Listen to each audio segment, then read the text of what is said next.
السلام علیکم ورحمۃ اللہ وبرکاتہ۔ معزز ناظرین کرام، شفیع بزرگوں اور عزیز ساتھیوں، السلام علیکم ورحمۃ اللہ وبرکاتہ۔ الحمدللہ رب العالمین والصلاة والسلام علی اشرف الانبیاء والمرسلین وعلی آلہ وصحبہ اجمعین وعلی من تبعہم وحبہم اجمعین الی یوم الدین، اما بعد۔ معزز ناظرین کرام، شفیع بزرگوں اور عزیز ساتھیوں، جیسا کہ آپ حضرات بخوبی واقف ہیں کہ ہماری کتب تاریخ کے حوالے سے جو مطالعے کتب احادیث تاریخ کتب کے حوالے سے جو ہماری سیریز کا سلسلہ جاری و ساری ہے، اسی سلسلہ کرام کو جاری رکھتے ہوئے اور آج اس کی نویں نشست لے کر کے عاجز حاضر خدمت ہوا ہے۔ اور آج کا جو ہمارا تعارف ہوگا وہ ہوگا کہ سیرت ابن اسحاق۔ سیرت ابن اسحاق کے بارے میں آپ حضرات کے گوش و گزار چند اہم اور ضروری باتیں پیش کرنے کی سعادت حاصل کی جائے گی۔ آئیے سب سے پہلے مورخ کتاب کے بارے میں جان لیتے ہیں، پھر انشاءاللہ العزیز، چونکہ سیرت ابن اسحاق جو ہے ایک مشہور اور نامور کتاب ہے جو سیرت پاک پر بھی اور تاریخ کے مختلف گوشوں کو اجاگر کرتی ہے، اور اس کے ساتھ ساتھ 8ویں صدی عیسوی یعنی دوسری صدی عیسوی ہجری میں تصنیف پائی ہے، اسی لیے اس کو بھی طبری وغیرہ کے ساتھ ابتدائی دور کی تصانیف میں شامل کیا جاتا ہے۔ تو انشاءاللہ العزیز آئیے اس کے مصنف کے بارے میں چند باتیں آپ کے گوشگزار کرنے کی سعادت حاصل کی جاتی ہے کہ محمد بن اسحاق بن یسار بن خیار المدنی، ان کے بارے میں ملتا ہے کہ یہ 150 یا 151 سن ہجری میں وفات پائے ہیں۔ یعنی یہ کہ بھئی آپ اندازہ لگائیے کہ بالکل قریب کا دور ہے، قریب کا زمانہ ہے کہ حضور پاک صلی اللہ علیہ وسلم کے بعد کے زمانے میں فوری طور پر یہ تشریف لائے، اور ان کی پیدائش کے بارے میں ملتا ہے کہ 704 سن ہجری ہے جو پیدائش ہے، اور 768 کے آس پاس حضرت ابن اسحاق کی وفات ہے۔ یعنی بڑا عمر نہیں، اگر آپ اندازہ لگا لیں ہجری اعتبار سے اگر آپ دیکھیں تو 85 سن ہجری ہوگا، اور 150 یا 151 سن ہجری میں ان کی وفات ہوتی ہے۔ ان کا پورا نام و نسب ابو بکر محمد بن اسحاق بن یسار المطلبی، یہ خیس بن مخرمہ بن مطلب بن عبد مناف القرشی کے غلام تھے۔ حضرت خالد بن ولید رضی اللہ تعالی عنہ وارضاہ نے ان کے دادا یسار کو حضرت سیدنا ابو بکر صدیق رضی اللہ عنہ کے دور مبارک میں انبار کے قریب عراق کا ایک شہر عین التمر سے انہیں گرفتار کیا تھا۔ الطبقات الکبریٰ، تاریخ بغداد، سیر اعلام النبلاء۔ پھر ان کے دادا کو عراق سے مدینہ منورہ لایا گیا تھا، تو مدینہ منورہ میں آباد ہو گئے۔ پھر ان کے والد اسحاق، جو محمد بن اسحاق ہے، تو اسحاق جو ہے وہ یہیں پر پلے بڑے۔ پھر اس کے بعد ان کے فرزند محمد، یعنی جن کو ہم ابو بکر محمد کہہ رہے ہیں، محمد بن اسحاق ابن اسحاق جو مشہور ہے، ان کی نشو و نما مدینہ منورہ میں ہوئی، اور حفظ حدیث کے لیے نہایت ذوق و شوق اور بڑی پابندی سے علماء کرام محدثین مدینہ منورہ کی مجالس میں شرکت کرتے۔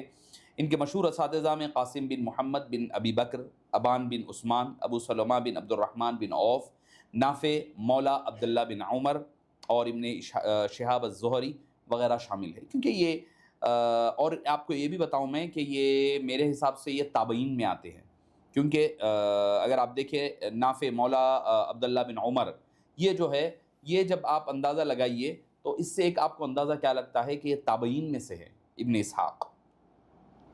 تو صحابہ کرام سے انہوں نے استفادہ کیا، حضرت انس بن مالک ہو جائیں یا حضرت سعید بن مسیب ہو جائیں، ان حضرات سے انہوں نے استفادہ بھی کیا ہے، اور بہت سے مشرقی اسلامی شہروں میں ان کی آمد و رفت ہوتی رہی، اور اسی مناسبت سے انہوں نے ان شہروں کے اساتذہ سے بھی اکتساب فیض فرمایا ہے۔ اور امام مالک نے، بعض محدثین نے ان کے ثقہ ہونے کے بارے میں کلام کیا ہے، جیسے امام مالک نے تو ان کو دجالوں میں سے ایک دجال قرار دیا۔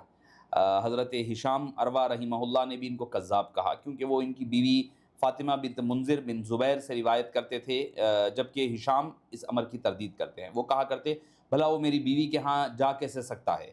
تو اس طرح چند چیزیں ایسی ہیں جس کے بارے میں جو ہے یعنی جن سے روایت کا اعتبار کر رہے ہیں، روایت کر رہے ہیں، ان سے ملاقات ثابت نہیں ہو رہی ہے، اور ان کے اوپر جو ہے قدری ہونے کا، یعنی قدریہ، فرقہ قدریہ یعنی تقدیر کے انکار کرنے والے ہونے کا بھی الزام لگا ہے، اور اس کے ساتھ ساتھ شیعہ ہونے کا بھی ان کے اوپر الزام رہا ہے۔ واللہ عالم بالصواب۔ مگر جو ہے انسان اللہ تعالیٰ کے ارادے اور اس کی تقدیر کے بغیر اچھے کام نہیں کرتا، یہ تفصیل سے انہوں نے لکھا ہے۔ امام مسلم نے اپنی صحیح میں ان سے کوئی روایت نہیں دی ہے، ان پر اعتبار نہ کرتے ہوئے۔ البتہ آپ نے متابعات میں یعنی مؤیدات جس کو ہم کہتے ہیں، ان سے روایت لی ہے۔ امام بخاری نے بھی اپنی صحیح میں صرف معلق روایات میں ان کا ذکر کیا، اور مسند روایات میں ان سے کوئی روایت نہیں دی۔ معلق روایات ان روایات کو کہا جاتا ہے جس میں ابتدائی سند سے یا ایک یا اس سے زیادہ راوی تسلسل سے حذف کر دیے جائیں، اس کو معلق کہا جاتا ہے۔ حذف کا عمل جب کبھی جو ہے سند کے آخر یعنی صحابی یا تابعی تک چلا جاتا ہے، کبھی یہ روایت بالجزم قولا کے صیغے کے ساتھ ہوتی ہے، کبھی یذکر، کبھی ذکرہ، کبھی یروی، جیسے کمزور صیغوں سے دیکھا جاتا ہے۔ دوسری طرف محدثین کی ایک جماعت نے انہیں ثقہ بھی قرار دیا ہے۔ ان میں خاص طور پر شعبہ بن حجاج، جو اپنے دور کے، اپنے وقت کے جرح و تعدیل کے اور اصول حدیث کے ایک بہت بڑے امام تھے۔ وہ فرماتے کہ محمد بن اسحاق علم حدیث میں امیر المومنین ہے، اور امام زہری کے شاگردوں کو ان کے حافظے پر اس قدر اعتماد تھا کہ انہیں زہری کی کسی روایت کے بارے میں شک پڑتا تو وہ ان سے رجوع کر لیا کرتے تھے۔ یحییٰ بن معین، جو بہت بڑے خود محدث ہے اور فقیہ گزرے ہیں، انہوں نے بھی ان کو ثقہ قرار دیا ہے۔ عاصم بن عمر قتادہ نے فرمایا جب تک محمد بن اسحاق زندہ ہیں لوگوں میں علم حدیث باقی ہے۔ بہت سارے لوگ، بڑے بڑے ائمہ نے ان کے حوالے سے احادیث بیان کی ہے۔ مثلا اگر آپ دیکھتے جائیں تو امام مالک کے استاد یحییٰ بن سعید الانصاری، سفیان الثوری، سفیان بن عیینہ وغیرہ وغیرہ شامل ہے۔ سفیان بن عیینہ نے کہا کہ مجھے کوئی شخص ایسا نہ ملا جو ابن اسحاق کو حدیث میں جھوٹ کا الزام لگاتا ہو۔ تو بہرحال خلاصہ کلام یہ ہے کہ بھئی دونوں طرف ہے، مگر اکثریت ثقہ ہونے پر انہیں ثقہ قرار دینے والے اہل علم کی تعداد زیادہ ہے، تو لہٰذا اس بات پر ہماری زیادہ توجہ بھی رہے گی، اور اس پر زیادہ اعتبار ہوگا کہ وہ ایک ثقہ محدث بھی رہے ہیں، فقیہ بھی رہے ہیں، ساتھ ہی ساتھ بہت بڑے مورخ بھی گزرے ہیں۔ اور ان کے علاوہ اگر آپ دیکھیں امام مالک اور ہشام کی جرح اور اس کے اسباب بھی رہے ہیں ان دونوں کے، چونکہ اپنے اپنے دور کے، بعض وقت یہ ہوتا ہے کہ معاصرت بھی ہوتی ہے، بعض وقت یہ ہے کہ ہر ایک کا اپنا سوچنے کا انداز مختلف ہوا کرتا ہے، تو اس وجہ سے تھوڑا سا مسائل ہو جایا کرتے ہیں۔ اچھا، سیرت اور مغازی پر ابن اسحاق کا اصل فن مغازی اور سیرت تھا۔ یہ سیرت پاک کے اور غزوات کے اور تاریخ کے ایکسپرٹ ہے، وہ اس کے امام تھے۔ ذہبی لکھتے ہیں کہ وہ مغازی اور سیرت کے معرفت میں حبر تھے، یعنی اصل وہ ایک مبدا تھے، ایک کہہ لیں کہ ایک ریفرنس کا درجہ رکھتے تھے۔ امام شافعی کہا کرتے جو شخص مغازی میں تبحر حاصل کرنا چاہتا ہے، کمال حاصل کرنا چاہتا ہے، اسے چاہیے کہ وہ اس ابن اسحاق کا دستے نگر بنے، ساتھ ساتھ اٹھا بیٹھا کرے۔ خطیب بغدادی لکھتے وہ پہلے شخص جنہوں نے اس علم کی طرف توجہ دی اور دلائی اور اس کو اتنا بڑھایا، اس کے بعد کوئی اس پر اضافہ نہ کر سکا، وہ شخصیت کا نام ہے ابن اسحاق۔ ایک تو یہ ہے، تو لہٰذا ان پر اگر کوئی حدیث کے اعتبار سے کوئی الزام لگتا ہے تو اس حدیث کے الزام کی وجہ سے ان کے تاریخ پر، سیرت پر، مغازی پر ہونے والے کاموں کو رد نہیں کیا جانا چاہیے۔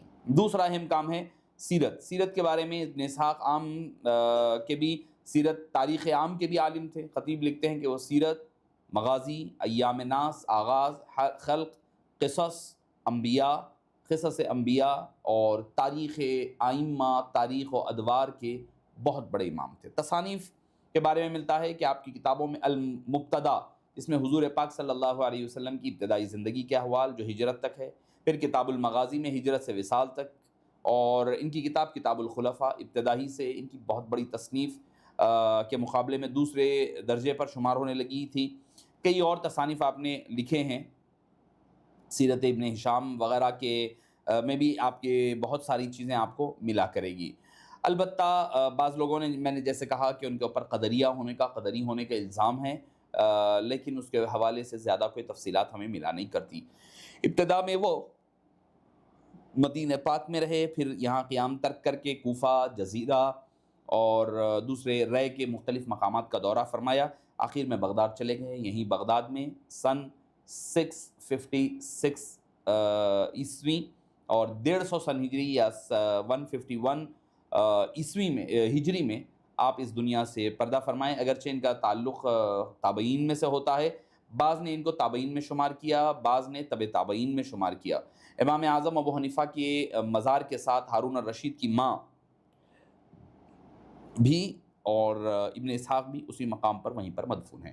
آئیے کتاب ابن اسحاق کی خصوصیات وغیرہ کے حوالے سے آپ حضرات سے چند باتیں، چند وجوہات پیش کرنے کی سعادت حاصل کروں گا۔ سب سے پہلے انہوں نے واقعات کے تذکرے میں زمانی ترتیب کو ملحوظ رکھا ہے۔ ملحوظ رکھتے ہوئے انہوں نے یہ بات انہوں نے اپنے استاد امام ظاہری سے سیکھی۔ انہوں نے کتاب اپنی سیرت جو تھی نا، سیرت زمانی تسلسل کی مناسبت سے ترتیب دی تھی، اور اسی چیز کو انہوں نے کنٹینیو رکھا ہے۔ پھر دوسری اس کی جو خصوصیت ہے، انہوں نے تمام روایت ایک تسلسل کے ساتھ بیان کی کہ ہر راوی کی روایت کو علیحدہ طور پر ذکر نہیں کیا۔ اس واقعے کی مکمل تفصیل سامنے آ جاتی ہے جب پڑھنے والے کو، اور خاص طور پر یہ چیز اچھی کس کے لیے ہے، مبتدی اگر کوئی ہے، سٹارٹنگ میں اگر وہ تاریخ پڑھ رہا ہے، سیرت پاک پڑھ رہا ہے، تو اس کے لیے بہت مفید ہوتا ہے، کیونکہ اس طرح کے کسی واقعے کو سمجھنا، سمجھانا اور یاد رکھنا بہت آسان ہو جاتا ہے کہ ایک ہی معاملات میں ایک ہی واقعہ پورا، یعنی الگ الگ روایتیں ہیں، سب روایتوں کو الگ کر دے، پوری روایتوں کا خلاصہ ایک واقعے کی شکل میں پیش کر دے، تاکہ پڑھنے والے کو یاد ہو جائے، بات ازبر ہو جائے، کیونکہ لوگوں کا ایک طبیعت میلان ہوتا ہے کہ وہ فوری طور پر واقعات کو یاد کر لیا کرتے ہیں۔ اچھا، بعض وقت ہوتا یہ ہے کہ جب وہ بیان کر رہے ہیں تو اس پر اب چونکہ محدثین کا ایک انداز اور طریقہ مختلف رہتا ہے۔ محدثین کا طریقہ کیا ہوتا ہے؟ محدثین یہ چاہتے ہیں کہ بھئی جو چیز جیسی ہے ویسے ہی، یہاں تک کہ اگر واو ہے تو واو کے ساتھ، اگر 10 وقت واو بھی آئے تو اس کا بھی ترجمہ کرنے کے لیے کہا کرتے۔ تو اس سے اس طرح یہ پتہ نہیں چلتا کہ کسی راوی نے کون سا واقعہ کس حد تک بیان کیا ہے۔ محدثین یہ اعتراض کرتے ہیں ان پر، ابن اسحاق پر۔ ابن اسحاق کہتے ہیں بھائی 10 روایتیں سیم واقعے پر ذکر کرنا لوگوں کو، پڑھنے والوں کو، قاری کو بوریت کا احساس نہ دلائے، اس لیے وہ واقعے کو ایک جگہ کر کر کے پیش کرتے ہیں۔ ابن اسحاق اپنے عہد کے ایک بہت بڑے عالم، بہت جید عالم، اور اپنے علمی وسعتوں کی بدولت بلند مرتبے پر فائز ہوئے۔ مزید یہ کہ ان کا انداز بیان بڑا دل آویز، فصاحت و بلاغت کی خوبیوں سے مالا مال اللہ نے فرمایا تھا، تو لہٰذا جب وہ لکھنے لگتے ہیں تو بڑا کلام فصیح، زبان شیریں، قلم میں ندرت ہے، قلم میں روانی ہے، چاشنی ہے، سلاست ہے۔ جب چلے جاتا ہے آدمی کا قلم، پڑھنے لگتا ہے تو آدمی کو جوڑے رکھتا ہے کہ بھئی یہ واقعہ پڑھا ہے تو پھر اب دوسرے واقعے کی طرف جڑنے کی طبیعت چاہتی ہے۔ ابن ہشام کی تہذیب و ترتیب نے ابن اسحاق کی سیرت کو چار چاند لگا دیے۔ یہی وجہ ہے کہ علماء کرام نے اس کتاب پر بھی ریچھے کے کہے ہیں کہ اس سے شامل درس و تدریس کر لیا، اور اس پر علماء کبار نے تشریحات اور حاشیے لکھے، اور یوں اس کی افادیت میں اور اضافہ ہو گیا۔ واقدی اور ان کے شاگرد، جیسے میں نے کل ذکر کیا تھا واقدی کا، ابن سعد، پہلے ان 3 اسباب میں تو ابن اسحاق کے شریک و برابر ہیں، اور مورخین کے نزدیک نہایت معروف اور مسلم ہے۔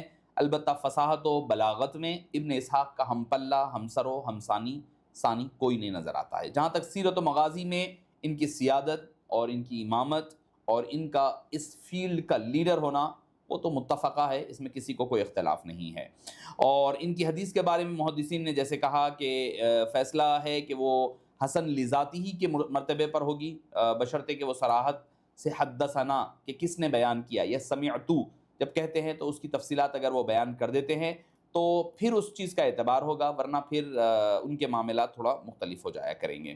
اچھا، یہ کتاب 7ویں صدی ہجری میں فارس کے حکمران ابو بکر سعد الزنکی کی فرمائش پر اس کتاب کا فارسی میں ترجمہ ہوا، ابن اسحاق کا، جس کے قلمی نسخے آج دنیا بھر میں بھرے پڑے ہیں۔ چند برس پہلے مراکش میں بھی اس کے چند قلمی نسخے ملے، جنہیں ڈاکٹر محمد حمید اللہ، جو پیرس میں، جو حیدرآباد کی جامعہ نظامیہ اور جامعہ عثمانیہ کے ایک عظیم سپوت ہے، انہوں نے اس کو جمع کیا، اور جمع کرنے کے بعد اس کو انہوں نے عوام کے لیے فراہم کیا اور عوام جو ہے اس کو دوبارہ سے شائع کروایا ہے۔ یہ ہے ابن اسحاق علیہ الرحمہ کی خصوصیات کتاب کے حوالے سے۔ اگر خلاصہ کلام کے طور پر اگر آپ پوچھیں گے تو میں کہوں گا کہ اس کی خصوصیت یہ ہے کہ اس سیرت پر لکھے جانے والی ایک جامع، اولین اور مستند کتاب ہے، جس کے اندر زبان و بیان کا خوبصورت پیرایا اور اسلوب اختیار کیا گیا ہے۔ اس میں آپ صلی اللہ علیہ وسلم کی ولادت، ابتدائی زندگی، مکی مدنی دور، غزوات اور وفات تک کے واقعات آپ کو تفصیل کے ساتھ، ہر واقعہ ملے گا، ہر غزوہ آپ کو تفصیل سے ملے گا۔ اس کی اہمیت یہ ہے کہ بعد کے جتنے مورخین آئے ہیں، خصوصاً ابن ہشام جیسے لوگ آئے ہیں، انہوں نے سیرت کے لیے دوسری کتابوں پر بھروسہ کرنے سے زیادہ سیرت ابن اسحاق پر بھروسہ کیا ہے اور اعتماد کیا ہے۔ تو معزز سامعین کرام، یہ تھی چند باتیں جو آپ اور ہم سیرت ابن اسحاق کے حوالے سے سننے اور سنانے کی سعادت حاصل کر رہے تھے۔ انشاءاللہ العزیز کل پھر ملاقات ہوتی ہے ایک اور کتاب کے تبصرے اور مورخ کے احوال کے ساتھ۔ انشاءاللہ العزیز، السلام علیکم ورحمۃ اللہ وبرکاتہ۔